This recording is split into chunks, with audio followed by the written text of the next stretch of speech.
আজকে জুম্মার দিন, সবাইকে জুম্মা মুবারক দিয়ে শুরু করছি আজকে দুপুরের খাবার।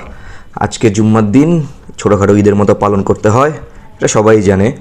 নামাজের পর আজকে দুপুরে ভালো খেলাম। আম্মু রান্না করছিল সাদা পোলাও, সুন্দর করে মাখু মাখু সালাদ, আবার ভাতও রান্না করছিল আব্বার জন্য। না, আব্বা পোলাও খেতে একটু এখন কম পছন্দ করে, আগে বেশ ভালো লাগতো তার, বলে এখন ভাতই ভালো, মানে পেটের জন্য শান্তি।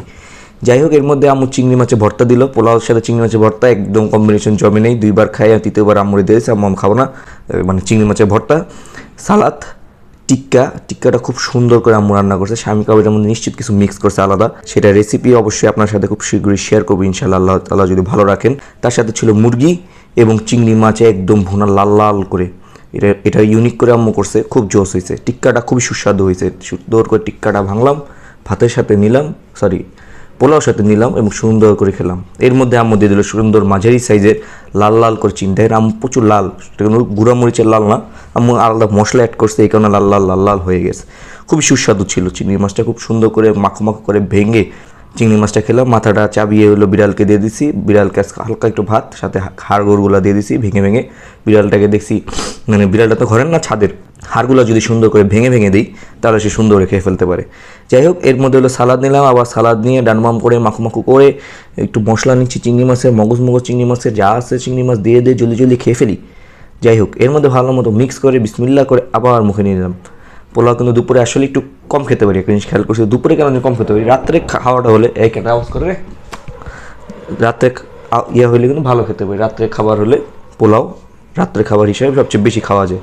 যাই হোক, এর মধ্যে হলো সুন্দর করে চিংড়ি মাছটা ভেঙে চুড়ে মাথাটা কামড়িয়ে বিসমিল্লাহ করে একদম ভালো মতো খাচ্ছি এবং আরাম পাচ্ছি।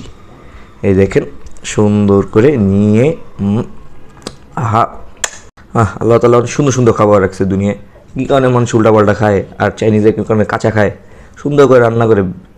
হাতটা কাঁপতেছে একটু ঠান্ডার জন্য, ঠান্ডা লাগছে, কিন্তু নাক বন্ধ হয়নি দেখে খাবারের টেস্টগুলো পাইছি, নাহলে খাবারের টেস্টও পাইতাম না। মানে এত খারাপ লাগতো আমার মনে। ছোটোবেলায় একবার একটা বিয়ে খেতে গেছিলাম, অনেক সুন্দর খাবার, মানে প্রচুর একটা জিনিস আছে না, চেহারা দেখলেই ভালো লাগে, কিন্তু খায় কোনো কিছু স্বাদ পাইতেছি না, তার কারণ নাক বন্ধ ছিল ওই সময়।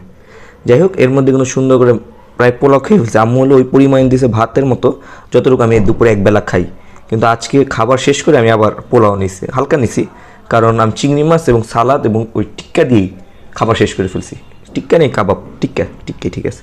এর মধ্যে হলো এই যে মাত্র মুরগির মাংসটা নিলাম, এই সিনার পিসটা সুন্দর করে নিয়ে, সিনা নেই, কোন চিপা, যাই কী বলি, যাই হোক কোন পিস এটা আপনারা বললেন, ভুলে গেছি।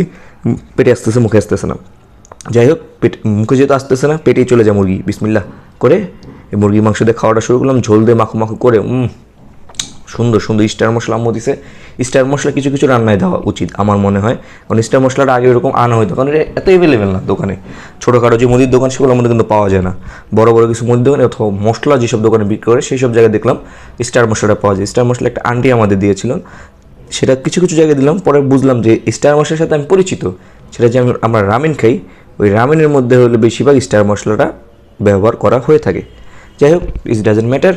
এর মধ্যে এখন সালাদ নিয়ে নিলাম, মুরগির মাংস নিয়ে নিলাম, ভালো করে ঝোল দিয়ে সালাদ দিয়ে মাখু করে, এত যে ভালো লাগে সালাদ, মানে মাখু মাখু যে সালাদটা সেটা আমার ভালো লাগে। সালাদ কুচি কুচি করে মানে পিস পিস করে দিলেও ভালো লাগে না, টমেটো পিস পিস করে দিলে ভালো লাগে না। পেঁয়াজ হলো একমাত্র বিরিয়ানির সাথে, তাও যদি পেঁয়াজটা কুচি কুচি করে সরিষা দিয়ে মাখু মাখু করে দেয় তাহলে অসাধারণ লাগে, তাছাড়া ভালো লাগে না।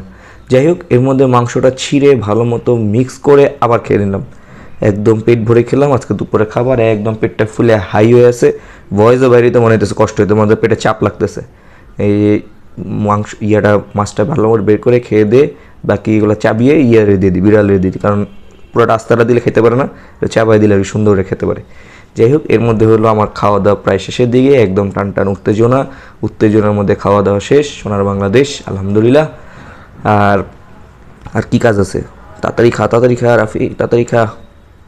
নিজের নাম বলে ফেলছি, হ্যাঁ, একটা সমস্যা নেই, নাম কেউ মনে রাখবে কি না, বাকি কয়জন এত পর্যন্ত আসে এটাও জানি না।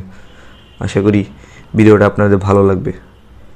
এই যে আম্মু আর একটু দিল, একদম আর একটু নিয়ে আবার ঝোল দিল। মুরগির ঝোলটা অনেক ভালো লাগছে, মুরগির ঝোল এবং আরেকটা এক্সট্রা কাবাব নিয়েছি এবার। প্রথম দিকে কাবাবটা ভাবছিলাম লাস্টে একটা খাবো, পরে আমরা এখনই একটা খাই।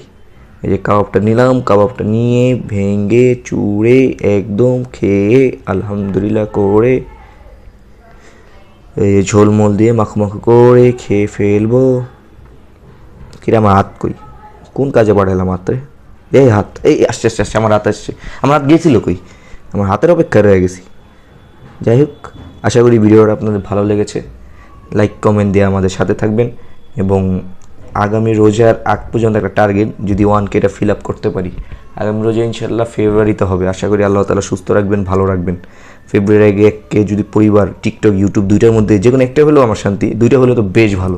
দুইটার মধ্যে ভিডিও এখন রেগুলার দিই, এখানেও ভিডিও দিই, ওইখানেও ভিডিও দিই, সেম ভিডিওই দিই। এখন মাঝখানে টিকটক ভিডিও একটু আলাদা রাখার চেষ্টা, পরে হলাম না একসাথে দিই, পারতেছি না, সময়ের সাথে ক্লাসের সাথে মিলিয়ে ওই সময়টা টাইম টু টাইম মিলানো যাচ্ছিল না।